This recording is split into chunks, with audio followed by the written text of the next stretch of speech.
আসসালামু আলাইকুম এভরিওয়ান, সবাই কেমন আছেন? আশা করি আলহামদুলিল্লাহ সবাই ভালো আছেন। আজ আপনাদেরকে দেখাবো কাকরোল কীভাবে মাছ দিয়ে রান্না করি। প্রথমে আমি কড়াইয়ের মধ্যে রসুন বাটা দিয়ে দিলাম, তারপর পেঁয়াজ কুচি দিয়ে দিলাম, ভালোভাবে বেট করে নিলাম। তারপর পেঁয়াজ বাটা দিয়ে ভালোভাবে বেজে নিব। তারপর হলুদের গুঁড়া, মরিচের গুঁড়া, ধনিয়ার গুঁড়া, পরিমাণ মতো লবণ দিয়ে দিলাম। দিয়ে ভালোভাবে মশলার কষিয়ে নিব। তার পরিমাণ মতো জিরার গুঁড়ো দিয়ে দিলাম, পরিমাণ মতো লবণ দিয়ে দিলাম।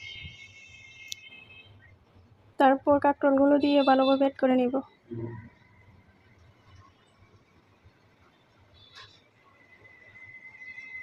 5 মিনিটের জন্য রেখে দেবো সিদ্ধ হওয়ার জন্য। আমার কাঁকরোলগুলো সিদ্ধ হয়ে আসছে।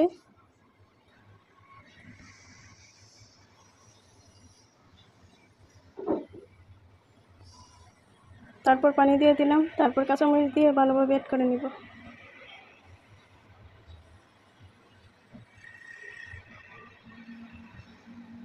তারপর মাছ দিয়ে দিলাম,